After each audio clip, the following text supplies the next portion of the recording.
नमस्कार दोस्तों, मेरा नाम है विजय कुमार गिरी और मैं आप लोगों का एक बार फिर से स्वागत करता हूं अपने यूट्यूब चैनल जिसका नाम है सुबह क्लासेस फॉर एग्रीकल्चर। दोस्तों, आज हम लोग बात करेंगे आईबीपीएस एफओ में एग्रोनॉमी के लेक्चर नंबर 16 की, जिसमें आज हम लोग पढ़ने वाले हैं पिजन पी के बारे में, जिसको हम अरहर या फिर तुअर भी कहते हैं। इसके बारे में डिटेल में पढ़ेंगे। जो कुछ भी क्वेश्चन इस फसल से बन सकते हैं, इन सभी चीजों के बारे में आपको डिटेल में समझाऊंगा। मैं पढ़ाना शुरू करूं उससे पहले मैं आप लोगों को बता दूं कि अगर आप लोग चाहते हो कि आपको एक बार बिल्कुल बेसिक से लेके एडवांस लेवल तक अच्छे से तैयारी करने को मिल जाए, तो मेरा अल्टीमेट एग्रीकल्चर का कोर्स है जो कि मैंने 1,000 रुपए में लॉन्च कर रखा है। आप इस क्यूआर कोड को स्कैन करके 1,000 रुपए का पेमेंट करके इस कोर्स को परचेज कर सकते हो। इस कोर्स में आपको यहाँ पर दिए गए सभी सब्जेक्ट जो दिख रहे हैं, इन सभी सब्जेक्ट की स्टडी बिल्कुल बेसिक से लेके एडवांस लेवल तक कराई जाएगी। और इसके साथ साथ आपको हर लेक्चर का पीडीएफ नोट्स भी मिलेगा, जिसको फिर आगे चलकर आप इसको आसानी से रिवाइज कर सकते हो, अच्छे से मेमोराइज कर सकते हो। बहुत अच्छे तरीके का आप लोगों का नोट्स भी मिलने वाला है। इसको पढ़ लेने के बाद कोई भी वैकेंसी हो एग्रीकल्चर की, चाहे वो स्टेट गवर्नमेंट की वैकेंसी हो या फिर सेंट्रल गवर्नमेंट की वैकेंसी हो, अगर उसमें बीएससी एग्रीकल्चर पूछा जा रहा है या फिर एग्रीकल्चर से रिलेटेड सब्जेक्ट उसमें आ रहे हैं, तो आपके लिए जो कोर्स होने वाला है बिल्कुल अल्टीमेट कोर्स होने वाला है। बहुत ही डिटेल में बिल्कुल बेसिक से लेके एडवांस लेवल तक मैंने पढ़ा रखा है। अगर आप बीएससी एजी में हैं, फर्स्ट सेमेस्टर में हैं, तो भी खरीद सकते हो, और बीएससी पास आउट हो चुके हो तो भी खरीद सकते हो, क्योंकि एक बार आप इसको पढ़ लोगे तो चाहे आपका बहुविकल्पीय प्रश्न हो या फिर आपका डिस्क्रिप्टिव टाइप का विस्तृत उत्तर वाला क्वेश्चन हो, किसी भी तरीके का एग्जाम है, उसमें आप लोगों के लिए ये जो कोर्स होने वाला है बिल्कुल अल्टीमेट साबित होगा। सब कुछ आपको बिल्कुल क्रिस्टल क्लियर तरीके से पढ़ाया जाएगा। तो अगर आप इसको खरीदना चाहते हैं तो इस क्यूआर कोड को स्कैन करके खरीद सकते हैं। इसके साथ साथ अगर आपको कोई समस्या आ रही है कोर्स से रिलेटेड, अगर आपको और भी अधिक जानकारी चाहिए, तो मेरा व्हाट्सअप नंबर है 9792771793। इस व्हाट्सएप नंबर पर आप क्या कर सकते हो, मेरे पास व्हाट्सएप कॉल कर सकते हो, या फिर आप व्हाट्सएप पे मैसेज करके भी कोर्स से रिलेटेड अगर आपको कोई भी जानकारी चाहिए तो वो प्राप्त कर सकते हो। अपने टॉपिक पर वापस आते हैं। पढ़ेंगे हम पिजन पी के बारे में, जिसको हम अरहर बोलते हैं या फिर हम इसको क्या बोलते हैं, इसको तुअर भी कहते हैं। कॉमन नोम की बात करें तो pigeon pea is widely known as several in arhar, tuar या फिर रेड ग्राम इसको कहा जाता है। These name are often used interchangeably in different region. बात करते हैं इसके बोटेनिकल नेम की, तो जो तुअर होता है या अरहर होता है, इसका जो बोटेनिकल नेम होता है वो होता है कैजेनस कैजान। फैमिली की बात करते हैं तो इसकी फैमिली भी ग्राम के जैसे पेपलिनियोसी फैमिली होती है, जो कि फेबेसी की एक सब फैमिली होती है। फेबेसी फैमिली या बोल दो या फिर लेगुमिनेसी फैमिली बोल दो, ये दाल वर्गीय फसल होती है। एटिमोलॉजी की बात करते हैं, बोले तो ये जो कैजनस शब्द है, ये कैजनस शब्द एक मलाई वर्ड से मिलकर बना है, जिसका मतलब होता है बीन या मतलब होता है पॉड। ठीक, पॉड का मतलब फली। तो पिजन पी में जो पिजन शब्द है, वो सॉरी जो इसका जो बोटेनिकल नेम है कैजनस कैजान, तो इसमें जो कैजनस है उसका सीधा सीधा मतलब होता है बीन्स या फिर फली। की वेराइटीज के बारे में बात करें तो document highlight two main botanical varieties. एक तो है कैजनस कैजान फ्लेवरस फ्लेविस, और दूसरा है कैजनस कैजान बाइकलर। तो एक फ्लेवियस है और दूसरा है कैजनस कैजान बाइकलर। तो इसमें जो आपका फ्लेवियस है, ये वैरायटी जो होती है थोड़ी अर्ली मैच्योरिंग वैरायटी होती है, और जो बाइकलर होती है थोड़ा सा लेट मैच्योरिंग वैरायटी होती है। दोनों अलग अलग तरीके की वैरायटी ग्रो करी जाती है।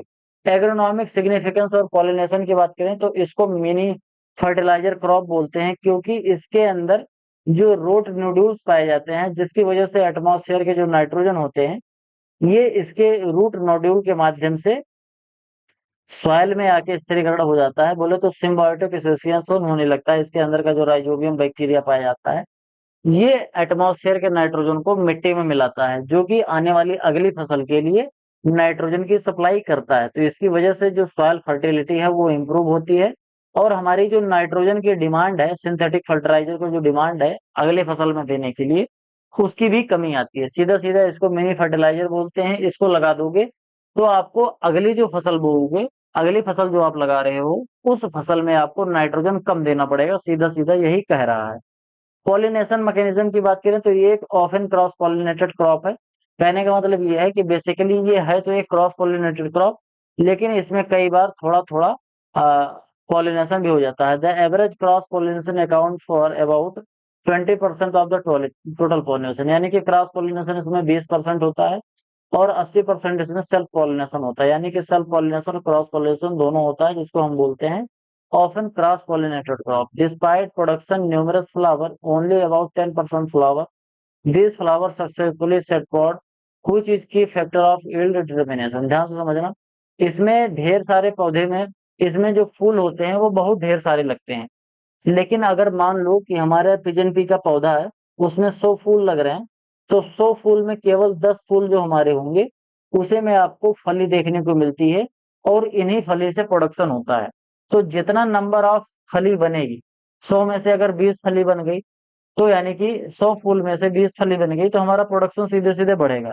तो यील्ड को डिटरमाइन करने के लिए ये सबसे ज्यादा इंपॉर्टेंट होता है कि हमारे नंबर ऑफ फ्लावर में से कितने पॉट तक पहुंच रहे हैं।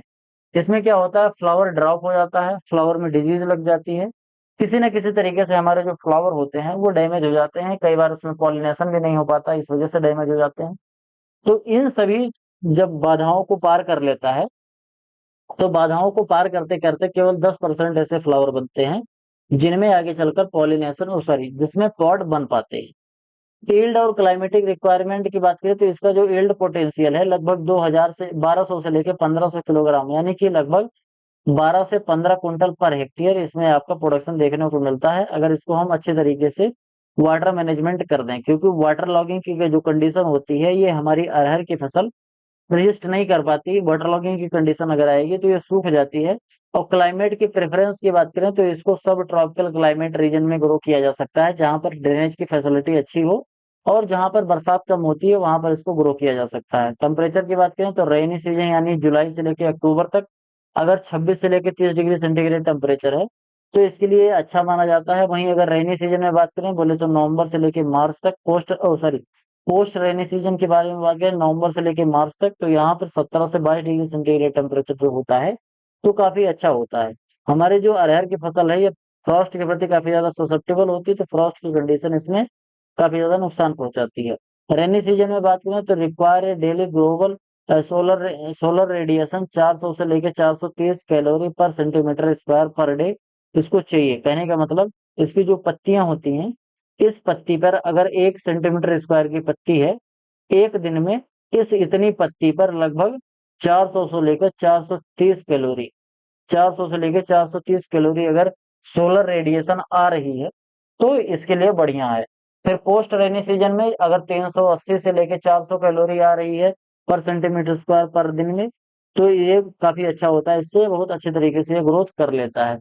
एनुअल अगर रेनफॉल की बात करें तो इसकी जो एनुअल रेनफॉल की रिक्वायरमेंट होती है वो 600 से लेकर 1400 मिलीमीटर तक होती है, जिसमें से 80 to 90% ऑफ इस rainfall should be receive during the rainy season two support the crop water need. कहने का सीधा सीधा मतलब ये है कि अगर हमारे पास कोई एक ऐसा खेत है या कोई ऐसा रीजन है जहां पर एक साल में 1400 मिलीमीटर तक बरसात होती है रेनी सीजन में, जिसमें 80-90% तो केवल रेनी सीजन में बरसात हो जाए, उस कंडीशन में हम इस फसल को लगा सकते हैं। कहने का मतलब जो हमारे एरिड रीजन है वहां पर, एरी और सेमी एरिड जो रीजन होते हैं वहां पर हम इस तरीके की फसलों की खेती कर सकते हैं। ग्रोइंग सीजन की बात करें तो लेंथ ऑफ ग्रोइंग सीजन जो होता है ये लगभग लगभग 120 से लेके 180 दिन की होती है, यानी कि लगभग लगभग आपका ये समझो कि 4 से लेके 6 महीने की ये फसल होती है। कुछ तो ऐसी वेराइटीज आती हैं जिनकी जो क्रॉप कटिंग होती है वो पूरा 10-12 महीने की होती है। तो ये कई बार एनुअल सीजन में एक साल की फसल भी होती है, कोई कोई एक सीजन की फसल होती है। प्रोमिनेंट ग्रोइंग स्टेज की बात करें तो महाराष्ट्र है, मध्य प्रदेश, उत्तर प्रदेश, बिहार, हरियाणा, राजस्थान, पंजाब, गुजरात, आंध्र प्रदेश, तमिलनाडु, ये कुछ ऐसे प्रदेश हैं जहां पर आपके अरहर की खेती बहुत अच्छी मात्रा में करी जाती है। सॉइल रिक्वायरमेंट की बात करें तो सॉइल की टाइप पिजन पे thrives very best for light texture soil हो, वेल ड्रेन्ड सॉइल हो, और good drainage specially crucial to prevent water logging which can be detrimental to crop. बोले तो वाटर लॉगिंग की कंडीशन क्योंकि अरहर की फसल हमारी सस्टेन नहीं कर पाती है, तो प्रॉपर वाटर ड्रेनेज की फैसिलिटी होनी चाहिए। सॉइल पीएच की बात करें तो 5 से लेके अगर 8 तक है सॉइल का पीएच तो अच्छी, कोई दिक्कत नहीं है। बोले तो स्लाइटली एसिडिक से लेके मॉडरेटरी अल्कलाइन अगर हमारी सॉइल है 5 से लेके 8 तक अगर सॉइल का पीएच है तो उस कंडीशन में हम फसल को आराम से ग्रो कर सकते हैं। इसके बाद सैलिनिटी सेंसिटिविटी की बात करें, it is important to note the present pet is sensitive to salinity soil with the pH greater than 8, यानी कि आपका अगर 8.5 हो गया या फिर 9 हो जाएगा तो इसकी वजह से अल्कलिनिटी ज्यादा बढ़ जाती है, और सैलिनिटी कंडीशन या फिर अल्कलिनिटी कंडीशन में हमारी जो फसल होती है वो उसमें उसकी जो ग्रोथ और यील्ड है वो काफी निगेटिवली इम्पेक्टेड होती है। बोले तो सीधा सीधा मतलब ये है कि अगर 8 से ज्यादा पीएच का है मिट्टी तो वहां पर हम पिजन पी की खेती नहीं कर सकते हैं। सॉइल मॉइस्चर स्ट्रेस टॉलरेंट की बात करें तो एक की advantage of pigeon pigeon pea is its remarkable capacity to tolerate moisture stress to a greater extent compared to many other crops. This resilience is attributed to its deep-rooted system, which allow it to access water from deeper soil profiles during dry period। कहने का सीधा सीधा मतलब ये है कि pigeon P जो होती है इसके अंदर ड्रॉट को टॉलरेट करने की कैपेसिटी काफी ज्यादा होती है, क्योंकि इसकी जो रूट होती है जमीन में काफी नीचे तक जाती रहती हैं। तो इस वजह से ये जो मॉइस्चर होता है ये सॉइल के बहुत नीचे से भी मॉइस्चर को अपने पास खींच लेता है, तो पानी की कोई बहुत विशेष दिक्कत इसमें नहीं होती है। सीड जर्मिनेशन और सोइंग टाइम की बात करें तो इसमें जो सीड जर्मिनेशन होता है pigeon P exhibits hypogeal germination होता है, यानी कि इसको कहते हैं भूम्योपरिक जो अंकुरण होता है। In this the germination of cotyledon remain below the soil, यानी कि इसमें जो सॉइल होता है सॉरी ये अधोभूमिक अंकुरण इसको कहते हैं। इसमें जो कोटिलिडन होता है वो सॉइल के सरफेस के अंदर ही पड़ा रहता है और इपिकोटाइल इलोंगेट हो जाता है, जिसकी वजह से इसके प्लीम्यूल्स एवं ग्राउंड लेवल पर आ जाते हैं। इसके प्लीम्यूल्स जो होते हैं वो ऊपर आ जाते हैं और कोटिलिडन्स जमीन के अंदर ही बिलो सॉइल सरफेस पड़े रहते हैं। भूम्योपरिक अंकुरण इसको बोलते हैं, हाइपोजियल होता है। हमारी जितनी भी दलहनी फसलें हैं उनमें सब में आपका हाइपोजियल टाइप का जो जर्मिनेशन है वही पाया जाता है, जबकि हमारे जो अनाज वाली फसलें हैं उसमें इपीजियल अंकुरण पाया जाता है। कई बार एग्जाम में पूछा जाता है कि व्हाट इज इपीजियल जर्मिनेशन। तो इपीजियल जर्मिनेशन का सीधा सीधा मतलब ये है कि इसमें जो कोटिलिडन होता है वो क्या क्या होता है, कोटिलिडन ये जमीन के अंदर ही पड़ा रह जाता है और इसका जो इपिकोटाइल होता है वो बड़ा हो जाता है, जिसकी वजह से ये इसके प्लीम्यूल्स जो होते हैं वो ग्राउंड के ऊपर चले जाते हैं। थर्मल एनर्जी फॉर जर्मिनेशन की बात करते हैं तो इसका सीड कोड जो होता है पिजन पी का रिक्वायर्ड सफिशिएंट थर्मल एनर्जी, बोले तो हीट, इसकी डोरमेंसी को ब्रेक करने के लिए इसको थोड़ी सी हीट की जरूरत पड़ती है। सोइंग टाइम की बात करें तो मीडियम अर्ली जो पिजन पी होता है इसको first fourth night of October, बोले तो 1 अप्रैल से लेके 15 अप्रैल तक इसकी जो होती है सोइंग वो करते हैं। इसके बाद लेट में अगर हम बात करें तो जुलाई में भी कर सकते हैं, फर्स्ट वीक ऑफ जुलाई 1 जुलाई से 7 जुलाई तक इसको कर सकते हैं। रबी वाली जो फसल है उसमें सितंबर अक्टूबर में कर सकते हैं, और इसके साथ साथ हरियाणा में और पंजाब में जो है उसको जून के स्टार्टिंग में करते हैं, और उत्तर प्रदेश में और नॉर्थ राजस्थान में इसको जून के आसपास में करते हैं। तो बेसिकली जो हमारी अरहर की फसल है, क्योंकि ये खरीफ की फसल है, तो इसको आपको जरूर ध्यान देना है कि इसको जून जुलाई के महीने में बरसात होने के एक जो पहली बरसात होती है उसके बाद इसकी जो सोइंग होती है वो स्टार्ट कर दी जाती है। सीड रेट की बात करें तो अगर अर्ली वेराइटी हम ग्रो कर रहे हैं तो उसमें 15 से 18 kilogram per hectare seed rate देना होता है, और लेट वेराइटी अगर हमारी है तो 10 से 15 किलोग्राम पर हेक्टेयर देना होता है। और बंड प्लांटिंग अगर करनी है यानी कि केवल बंड बंड पे लगाना है तो 2 किलोग्राम पर हेक्टेयर ये जरूरी होता है, जिसमें आपका ये जो है 15 से 18 किलोग्राम अर्ली वाला और लेट से 10 से 15 किलोग्राम ये काफी ज्यादा इंपॉर्टेंट है। बाकी बंड बहुत डीप में क्वेश्चन पूछा जा सकता है, तो ये 2 किलोग्राम पर हेक्टेयर बंड वाला आपको याद रखना है। जब हम बांध बना के लगाते हैं तो बांध पे इसको लगाया जाता है, क्योंकि मिट्टी कटने से ये रोकता है। ये इरोजन रेजिस्टेंट क्रॉप है, जबकि हमारा जो मक्का है वो इरोजन परमिटिंग क्रॉप होती है। कंपेयर करते हैं अरहर को और तूर को, तो बेसिकली इनको बात तो एक ही होती है अरहर और तूर, लेकिन थोड़ा सा अंतर होता है कि अरहर जो होती है थोड़ा सा लेट मैच्योर होती है, और जो तुअर होती है थोड़ी सी जल्दी मैच्योर हो जाती है। हाइट की बात करते हैं तो 5 से 6 मीटर हाइट होती है अरहर की। तुअर की जो हाइट होती है 2 से 3 मीटर होती है। फ्लावरिंग पीरियड की बात करें तो इसका जो फ्लावरिंग पीरियड आता है अरहर का वो होता है दिसंबर से लेकर फरवरी तक, जबकि तुअर का जो होता है सितंबर से लेकर नवंबर तक होता है। रेड वाइन इसमें प्रेजेंट होती है जो हमारी अरहर होती है, जबकि जो तुअर होती है इसमें रेड वाइन नहीं होती है। बोले तो आप लोगों ने देखा होगा ना, इस तरीके से अगर मैं आपको दिखाऊं तो आप लोग स्टार्टिंग में देखे होंगे यहाँ पर आपको लाल लाल से ऐसे धब्बे दिख रहे हैं, तो ये आपका क्या है, ये बिल्कुल अरहर का सिंबल होता है। और जो आपको उसमें दिख रहा है, जस्ट सेकंड, कहाँ पर मैंने बताया था, ये है। तो इसमें आपको नहीं देखने को मिलता है, रेड वाइन्स इसमें नहीं होती है। पॉड की बात करते हैं तो पॉड मैच्योरिटी की बात करते हैं तो different part of the plant mature pod at different period leading to a synchronous maturity. बोले तो थोड़ा थोड़ा मैच्योरिटी इसमें आती है। बोले तो जो मैच्योरिटी है वो बहुत ज्यादा लंबे टाइम तक चलती रहती है। जो अर्ली अर्ली फ्लावरिंग हुई है, अर्ली पॉड फॉर्मेशन हुआ, थोड़ा जल्दी मैच्योर हो जाते हैं। जो जिनकी फ्लावरिंग या फिर पॉड पॉड फॉर्मेशन थोड़ा देर से हुआ है, वो थोड़ा देर में मैच्योर होते हैं। और इसकी जो मैच्योरिटी होती है सिंक्रोनाइज होती है, बोले तो एक साथ ही सभी मैच्योर हो जाते हैं। गेन और पॉड की बात करते हैं तो इसमें 3-4 नंबर तक होते हैं पॉड, और इसमें 5 से 7 होते हैं। बोले तो जो तुअर का प्रोडक्शन है थोड़ा सा ज्यादा होता है। आगे बात करते हैं मैच्योरिटी पीरियड का, तो थोड़ा लेट मैच्योर होता है, 180 से 150 से 180 दिन लग जाता है, जबकि ये 100 से लेके 150 दिन, बोले तो 3 से 5 महीने के अंदर अंदर ये आपका मैच्योर हो जाता है, जबकि ये 5 से आपका 6 3 18 6 महीने लग जाता है। आगे बात करते हैं, this comparison highlight the distinct characteristics of that differentiate the traditional late maturing, जिसको अरहर बोलते हैं, और अर्ली मैच्योरिंग जिसको तुअर बोलते हैं, crucial for selecting variety suitable for different cropping system and region. हमको ये समझना पड़ेगा कि कौन से रीजन में कौन सी फसल को लगाना ज्यादा उचित होगा। अरहर जो है ज्यादातर इसको खरीफ सीजन में ग्रो किया जाता है, बाकी अगर सितंबर अक्टूबर में लगाना है तो तुअर लगा सकते हो। क्रॉप रोटेशन सिस्टम की बात करते हैं तो इसमें पैडी है, पैडी के पैडी पैडी और पिजन पी ये लगा सकते हो। Groundnut pigeon pea intercrop में, इंटरक्रॉप के तरीके से पिजन पी इंटरक्रॉपिंग सोरगम बाजरा और मेज में इंटरक्रॉपिंग में लगा सकते हो। ग्राउंड नट रबी में पिजन पी लगा सकते हो, उर्द रबी में पिजन पी, सोयाबीन रबी में पिजन पी और उर्द बीन लगा सकते हो, मूंग बीन या पिजन पी लगा सकते हो, पिजन पी और कॉटन लगा सकते हो।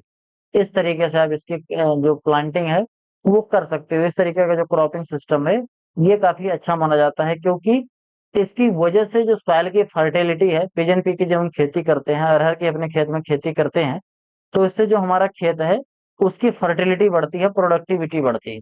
आगे बात करते हैं fertilizer application in pigeon pea. तो पिजन पी में नाइट्रोजन 20 से 25 किलोग्राम नाइट्रोजन देना पड़ता है, फास्फोरस लगभग 50 से 65 किलोग्राम देना पड़ता है, पोटेशियम इसमें 20 से 30 किलोग्राम देना पड़ता है, जिंक 2 से 3 ppm जिंक देना पड़ता है, और 2 से 3 ppm देना पड़ता है पार्ट पर मिलियन में। सॉल्यूशन की बात हो रहा है।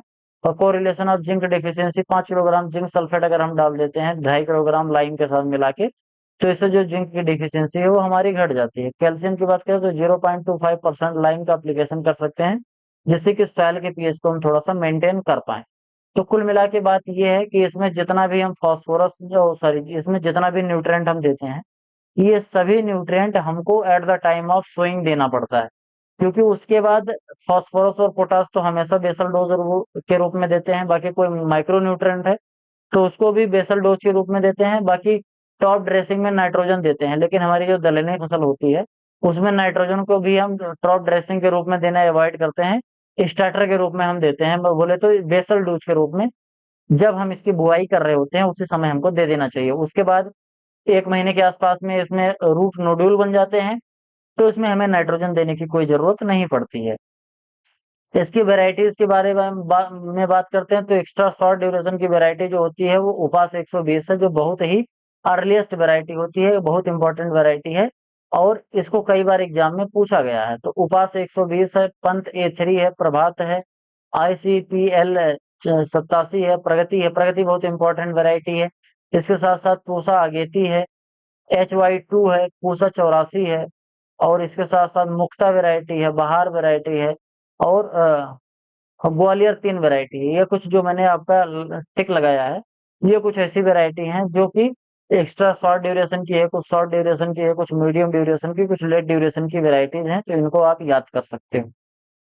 आगे बात करते हैं अर्ली मैच्योरिंग जो वैरायटी होती है उपास 120, महक, प्रभास और प्रभात। ये बहुत अच्छा वैरायटी होता है। यहाँ पर जो लिया गया है लिखा गया है ये सब चीजें जो है वो बहुत इंपॉर्टेंट है। इसके साथ साथ जो डिटर्मिनेट टाइप की होती है वो दुर्गा है, और दुर्गा और सरिता, पूसा 84, शरद, बहार और पूसा 9 जो है रबी सीजन में के लिए है, और ड्रॉट और टेम्परेचर के प्रति टॉलरेंट हमारी जो है वो है आपकी मानक। इसके साथ साथ स्टेरिलिटी जो मोजेक वायरस इसमें बहुत लगता है, और बिल्ट की बीमारी बहुत लगती है इनिशियल स्टेज में, तो अमर है, और नरेंद्र अरहर एक है, और आजाद, ये कुछ ऐसी वेराइटीज है जो कि आपकी स्टेरिलिटी मोजेक वायरस और विल्ट के प्रति रेजिस्टेंट है। विल्ट रेजिस्टेंट वेराइटी आपकी अमर, आजाद, मारुति, पूसा नौ और मुक्ता, ये कुछ ऐसी वेराइटीज हैं जो केवल और केवल विल्ट के प्रति रेजिस्टेंट है।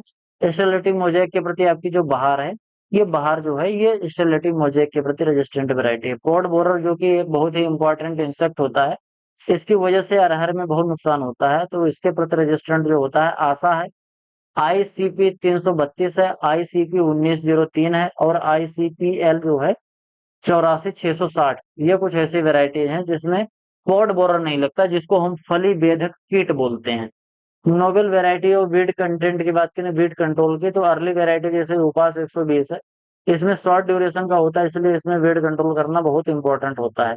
सबसे पहले हाइब्रिड की बात करते हैं तो ICPH8 है, ये अरहर का सबसे पहला हाइब्रिड वेराइटी है जो कि पिजन पी के डेवलप किया गया था, जिसको डेवलप किया गया था international crop research institute for semi arid tropics, Hyderabad, India में 1991 में।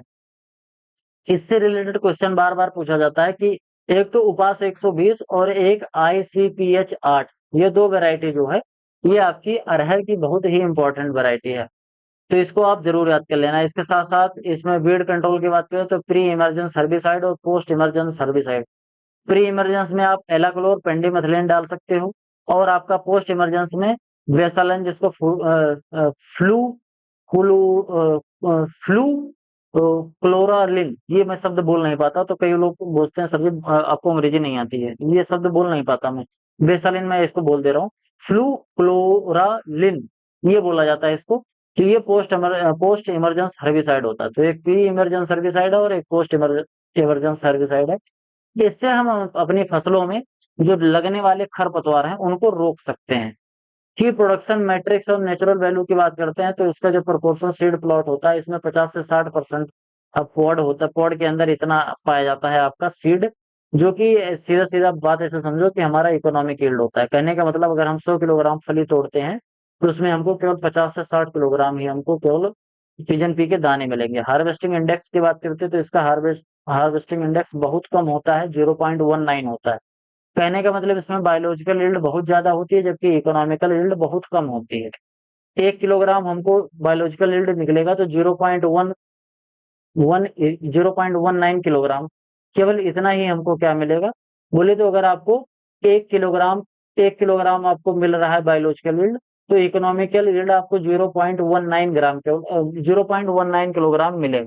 सीधा सीधा मतलब ये है, क्योंकि आप ध्यान से देखोगे तो अरहर का जो पौधा होता है बहुत बड़ा होता है, इसमें ढेर सारी पत्तियां होती हैं, और ये वुडी नेचर का होता है। इसमें इसका जो स्टेम होता है बोला तो इसका जो पूरा वेजिटेटिव पार्ट होता है बहुत बड़ा होता है, तो इस वजह से इसका जो बायोलॉजिकल यील्ड है वो बहुत ज्यादा है, बायोमास बहुत ज्यादा होता है। इसकी जो बायोमास होता है इसको फिर बाद में अ, लकड़ी के रूप में उपयोग किया जाता है, कई बार इसको छप्पर बनाने में उपयोग किया जाता है, इसके साथ साथ इसको अ, आग जलाने के लिए भी उपयोग किया जा सकता है, फ्यूल के तरीके से भी इसको यूज करते हैं।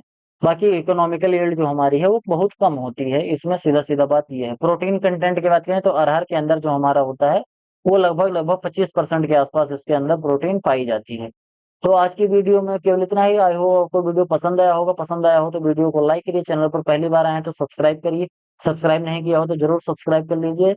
आपके जो सुझाव है कमेंट बॉक्स में जरूर लिखिए, दोस्तों के साथ ज्यादा से ज्यादा इस चैनल को शेयर करिए।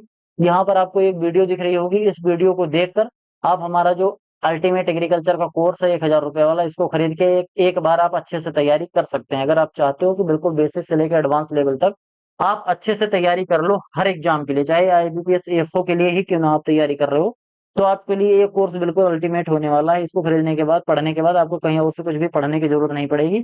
तो इसके बाद आपको यहाँ पर एक वीडियो और दिख रही होगी, एक प्लेलिस्ट है, इस प्लेलिस्ट को भी आप फॉलो करके अपनी जो नॉलेज है उसको बढ़ा सकते हो। तो आज की वीडियो में केवल इतना ही, मिलते हैं किसी दूसरी वीडियो में, तब तक के लिए इजाजत दीजिए, धन्यवाद।